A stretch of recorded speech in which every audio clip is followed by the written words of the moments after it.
নমস্কার। ঠাকুর রামকৃষ্ণদেব, মা সারদা দেবী ও স্বামীজি মহারাজকে আমার প্রণাম জানিয়ে শুরু করছি আমার আজকের উপস্থাপনা। নৈবেদ্য চ্যানেলের সমস্ত শ্রোতা বন্ধুদের জানাই আমার প্রণাম। আমার আজকের নিবেদন পব্রাজিকা বেদান্ত প্রাণা মাতাজির লেখা প্রচল কথা বইটি থেকে একটি গল্প। গল্পটির নাম কলসির কথা। সে অনেক কালের কথা, এই ভারতেরই কোনো এক প্রদেশের প্রচল কাহিনী। এক ছিল রাজার কুমার, রাজ সম্পদের চূড়ায় বসেও উদাসীন। তার প্রাণ যেন কোন গভীর প্রেরণায় ব্যাকুল। সে কি অমৃতের আহ্বান শুনেছিল আকাশে বাতাসে? গৃহ পরিজন তাকে বাঁধতে পারেনি। হঠাৎ একদিন ঘর ছাড়া বৈরাগী মন নিয়ে সে উধাও হলো।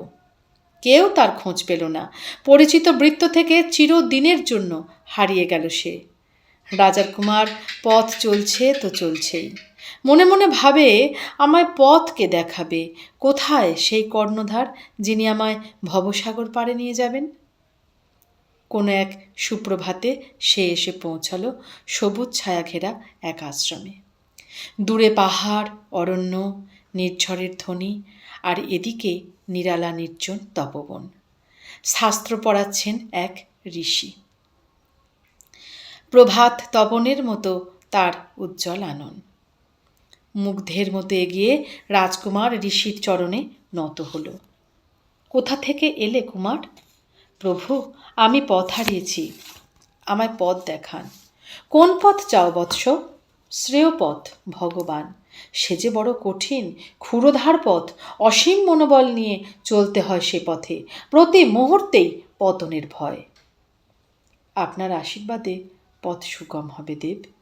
বেশ, আশ্রমে থাকো বৎস, অনেক কাজকর্ম করতে হবে। তোমার সুকুমার দেহ পরিশ্রম করতে পারবে তো? আমার সাধ্য মতো করব। তুমি আশ্রমের কাজকর্মে এখন লেগে থাকো, সময় যখন হবে আমি ডেকে নেব। রাজার ছেলে হলো আশ্রমবাসী। সূর্যোদয় থেকে সূর্যাস্ত পর্যন্ত আশ্রমের সব কাজ হাতে নাতে করতে হয়। ক্লান্তিহীন বিশ্রামহীন কর্মের চাকা ঘুরেই চলে। ধীরে ধীরে রপ্ত হয় কাজকর্মগুলো। অনভ্যস্ত হাতে পটুতা জাগে, মনে হয় সজাগ, দেহ হয় তৎপর উদ্যমী। কিন্তু কই, যে গভীর বৈরাগ্যের প্রেরণায় রাজপ্রাসাদ ছাড়লেন, তার সাধনের শুরু হবে কবে?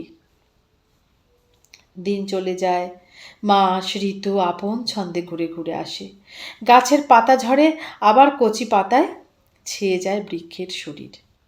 ফুল ফোটে, ফুল ঝরে, ফল ধরে, ফল পড়ে। শুধু কুমারের জীবনচর্যায় কোনো বিবর্তন নেই, যেন বাঁধা কঠিন নিয়মে নিগড়ে। মনে মনে অভিমান জমে, তবে কি জীবনে এই কায়িক পরিশ্রমই শেষ হবে? বিফল হয়ে যাবে অন্তরের প্রেরণা? তার কাজে সকলে খুশি, গুরুদেব, কিন্তু কই, কোনো পাঠ নেবার কথা কেন তিনি বলেন না? কুমার ভাবে, আর নয়, অন্য কোথাও চলে যাই। অনেক কষ্ট তো করলাম, ফল কি হলো? এমনি ৭-৫ ভেবে বিমনা হয়ে হাতে তুলে নিল আশ্রমের সাধুদের জন্য রাখা কলসিটি। ভারী সুন্দর গড়ন, লাল রং। সেটি নিয়ে দীর্ঘ পথ পায়ে হেঁটে ঝর্নার জল আনতে হবে। যেতে যেতেই পরিকল্পনাটা মাথাচাড়া দিল। কলসিটা ঝর্নার ধারে ফেলে যেদিকে দুচোখ যায় চলে যাব, তারপর আমি মুক্ত। যেমনি ভাবা তেমনি কাজ। কিন্তু কি আশ্চর্য, কে যেন তাকে ডাকছে। ফিরে দেখে মাটির কলসিটার মুখ থেকে কথা বেরুচ্ছে। কি কাণ্ড! রাজপুত্র তো থ। কলসি বলছে, কোথায় যাও রাজকুমার? আমায় ফেলে দিয়ে চলে যাচ্ছ? তুমি কি এমন কষ্ট করেছ? আমি তোমার থেকে অনেক কষ্ট করে এই সাধুদের সেবার কাজে লেগেছি। আমার কষ্টের কথা একটু শোনো, তারপর যদি চলে যেতে চাও তো বাধা দেব না। বিস্মিত কুমার বলে, বলো, শুনি তোমার কষ্টের কথা। আমার কষ্ট যখন তুমি জানোই, তখন তোমার কষ্টের কথা শুনতে আমার আপত্তি কি? কলসি বলে, তাহলে শুরু থেকেই বলি। জানো, আমি প্রথমে ছিলাম কঠিন মাটি। ধরিত্রী মায়ের বুকে মিশে থাকতাম। আলাদা কোনো সত্তা আমার ছিল না। সকলে আমায় মারিয়ে যেত, তবু চেতনা জাগত না, কারণ আমার আলাদা অস্তিত্ব বোধই তখন জাগেনি। হঠাৎ একদিন কুমোর আমাকে খুঁড়ে তুলল। আমার পরিচিত বৃত্ত থেকে যেন ছিনিয়ে নিয়ে অন্য জায়গায় রেখে দিল স্তূপীকৃত করে। পড়ে আছি তো পড়েই আছি, এক গাদা মাটি বই তো নই। সূর্যের তাপে কখনো শুকিয়ে যাচ্ছি, কখনো বা বৃষ্টির জলে কাদা হচ্ছি। কেউ আমায় নিয়ে মাথা ঘামায় না। ভাবছি এমনই অনাদরে পড়ে পড়েই কি নিঃশেষ হব। ওমা, হঠাৎ একদিন কুমোর এসে হাত লাগালো। আমার প্রতি কণা আলাদা করে তার মধ্যে থেকে কত কাঁকড় আবর্জনা বার করতে লাগলো। অবাক হয়ে ভাবলাম, কই জানতাম না তো আমার মধ্যে এত কাঁকড়, এত আবর্জনা আছে। প্রাণ যেন যায় যায়। ওহ, মাটি পাট করার সময় যে যাতনা ভোগ করেছি সেটা ভাবলেও শিউরে উঠি। নিজের মধ্যে এত খাদ, এত মন্দ আছে, ভাবতে কার ভালো লাগে বলো? যাক, তারপর দেখি জল মাখিয়ে কুমোর আমায় দিব্যি একটা মাটির তাল করে ফেলল। আমি যেন একটা আকার পেলাম, আলাদা সত্তা পেলাম। কাঁকড় মুক্ত, খাদ মুক্ত আমি, শুদ্ধ আমি, ভাবতে কত আনন্দ হয়। কিন্তু তখনও তো বুঝিনি কি নিদারুণ কষ্ট আমার জন্য অপেক্ষা করছে। এইবার আমায় হাতে তুলে কুমোর চাকে ফেলে দিল। আমার সত্তাকে দলে পিষে যেন চূর্ণ করে দিল। মনে হলো এই বুঝি অন্তিম কাল উপস্থিত। অসহনীয় যন্ত্রণা, কি বিষম ব্যথা! সেই রুদ্ধ যাতনা প্রকাশের ভাষা ছিল না। কিন্তু ধীরে ধীরে আমার মধ্যে একটা অভাবনীয় পরিবর্তন হলো। আমি একটা কিছু হয়ে উঠলাম, একটা নির্দিষ্ট আকার পেলাম, কিন্তু তখনও তলতলে কাঁচা। দেখলাম আমি যেন কিছু ধারণের পাত্র হয়েছি, কিন্তু কোনো বস্তু রাখলে তা ধারণের মতো কঠিন হয়নি। কুমার, তুমি কি আমার কথা কিছু বুঝতে পারছো? পারছি, বুঝেছি। গুরুর শিক্ষা গ্রহণের যোগ্য পাত্র আমিও হতে পারিনি, বড়ই তলতলে ও কাঁচা রয়ে গেছি। তাই এখানেই শেষ হলো না কুমার। আমি পড়ে রইলাম প্রখর রোদে। রোজই পুড়ছি পুড়ছি, জ্বলে পুড়ে যাচ্ছি। কই, গলে তো যায়নি। দেখি পুড়তে পুড়তে কখন শক্ত হয়ে গেছি, বেশ খটখটে। ভেঙে পড়ছি না, নুইয়ে পড়ছি না, বেশ সোজা খাড়া হয়ে রোদের নিচে বসে আছি। মনে মনে ভাবছি এবার বোধহয় আমার কষ্টের শেষ হলো।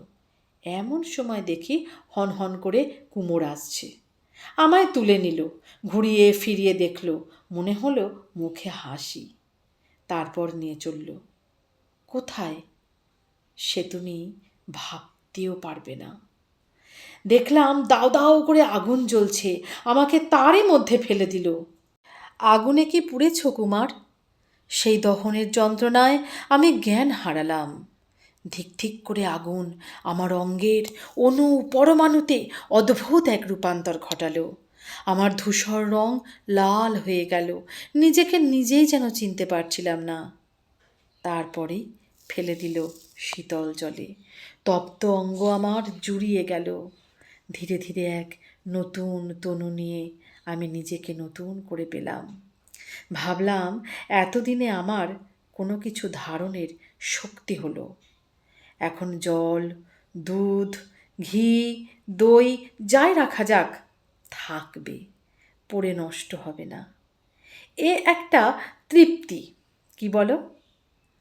আমার কাঁচা আমিটা মরে যেন পাকা আমি জন্ম নিল। তারপর আমায় নিয়ে গিয়ে দোকানে সাজালো। অপেক্ষা করে আছি যদি কারো কাজে লাগি। কই, কেউ তো নেয় না। সবাই আসে, দেখে, যাচাই করে চলে যায়। শেষে ওই সাধুর শিষ্য গিয়ে আমায় কিনে নিয়ে এলেন। দেখো, এত কষ্ট করার পর আমি সাধু সেবায় লেগেছি, আর তুমি আমাকে ফেলে দিয়ে যাচ্ছ। তুমি আমার থেকেও কি এমন বেশি কষ্ট করেছ যে এমন সাধুসঙ্গ ছেড়ে চলে যাচ্ছ? রাজপুত্রের মাথা লজ্জায় নুয়ে পড়ল। ফিরে চলল গুরুর কাছে, সঙ্গে কলসি ভরা স্বচ্ছ জল। গুরুও এবার স্মিত হেসে আহ্বান করলেন, এসো কুমার, আজ তোমার সাধনের পাঠ দেব। নমস্কার। আমার আজকের এই উপস্থাপনাটি আপনাদের কেমন লাগলো তা অবশ্যই কমেন্ট করে জানাবেন। আর ভালো লাগলে একটা লাইক দিয়ে সাবস্ক্রাইব করে দেবেন আমার নতুন উপস্থাপনা পাওয়ার জন্য। ঠাকুরের কাছে প্রার্থনা করি আপনারা সকলে ভালো থাকুন, সুস্থ থাকুন, আনন্দে থাকুন।